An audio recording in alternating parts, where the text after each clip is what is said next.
Hi అండి, నమస్తే. Welcome back to our channel పద్మక్క పోపులు పెట్టి. ఈరోజు మనం చేదు లేకుండా కాకరకాయలు ఎలా ఫ్రై చేసుకోవాలో చూద్దాం. కాకరకాయలు రౌండ్గా ముక్కలు కట్ చేసుకోండి. సో వీటిలో పసుపు వేసి అస్సలు చేదు లేకుండా ఎలా చేయాలనుకుంటున్నారా? చిన్న టెక్నిక్ అండి. సాల్ట్ కూడా వేయండి. ఈ ముక్కలు సరిపడా సాల్ట్ కూడా వేసేయండి. ఇప్పుడు పుల్లటి మజ్జిగని ఒక గ్లాసు యాడ్ చేయండి. ఇదేనండి, ఈ పుల్లటి మజ్జిగ ఉడకటం వల్ల కాకరకాయలో చేదంతా పోతుందండి. మీరు కూడా ట్రై చేయండి. మరి మిగిలింది వాటర్తో వేసి బాగా ఉడికించి దీన్ని డ్రైన్ చేసేద్దాం. ఈలోపు మనం కడాయి తీసుకొని స్టవ్ మీద పెట్టి దాంట్లో ఆయిల్ పోసి కొంచెం కరివేపాకు వేయండి. అది చిటపటలాడాక ఈ డ్రైన్ చేసిన కాకరకాయ ముక్కల్ని ఇందులో యాడ్ చేసేయండి. మరి ఫ్లేమ్ అయితే మీడియంగా పెట్టుకోండి, హై పెట్టొద్దు, మాడిపోతుంది. సో దీన్ని ఇలా చక్కగా దగ్గరుండి వేయించుకోండి.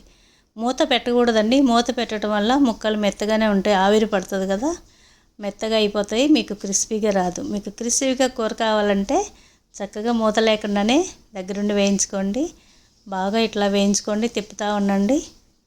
సో నాన్ స్టిక్ పాన్ మీద చూసారా ఎంత బాగా వచ్చేసాయి. నాన్ స్టిక్ పాన్ యూజ్ చేస్తే ఎక్కువ ఆయిల్ కూడా పట్టదు. ఇట్లా బాగా వేయించేసుకోండి.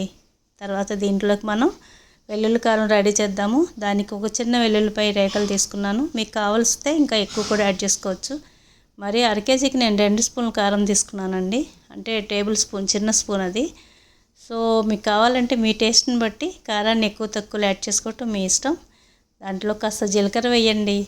తర్వాత కారాన్ని సరిపడా సాల్ట్ వేయండి. మనం ఆల్రెడీ ముక్కల్లో సాల్ట్ వేసాం కదా, సో తక్కువ వేసుకోండి అనమాట. ఇప్పుడు దీన్ని గ్రైండ్ చేసేసి ఈ వేయించిన కాకరాయ ముక్కల్లో కలిపేయండి. వెల్లుల్లితో గ్రైండ్ చేయటం వల్ల ఇలా మెత్తగా అయిపోయింది కదండి. సో ఇదంతా ముక్క ముక్కకి పట్టేట్టుగా బాగా వేయించేయండి. ఇలా తిప్పేయండి. ఇదండి, ఇలా చేయండి. చాలా చాలా టేస్టీగా చేదు లేని కాకరకాయ వేపుడు రెడీ. సో పిల్లలు ఇష్టపడతారు అనుకుంటే ఇప్పుడు వేయించిన పల్లీలు ఇప్పుడు యాడ్ చేసేయండి. దీంట్లో చాలా టేస్టీగా ఉంటుంది. స్నాక్స్ లాగా తినేయచ్చు అనమాట, ప్లేట్లో పెట్టుకుని. టీ టైంలో అంత బాగుంటుంది అనమాట. మంచిది కూడా కదా, కాకరకాయ హెల్దీ, వెల్లుల్లి హెల్దీ కదా. సో ఇట్లా బాగా వేయించేసుకున్నాక కొత్తిమీర తీసుకొని దించేయటమే. ఒకసారి మీరు ఇలా ట్రై చేయండి. మీకు ఈ రెసిపీ నచ్చితే లైక్ చేయండి, మీ ఫ్రెండ్స్కి షేర్ చేయండి. మరి ఛానల్ని సబ్స్క్రైబ్ చేసుకోవటం మర్చిపోకండి. ఇలా బాగా వేయించేసాక దీంట్లో కొత్తిమీర వేసి మనం డిష్ అవుట్ చేసేసుకుందాం. మరి చాలా టేస్టీగా కాకరకాయ వేపుడు ఇలా రెడీ అయిపోయిందండి. చూస్తూనే ఉండండి పద్మక్క పోపులు పెట్టి.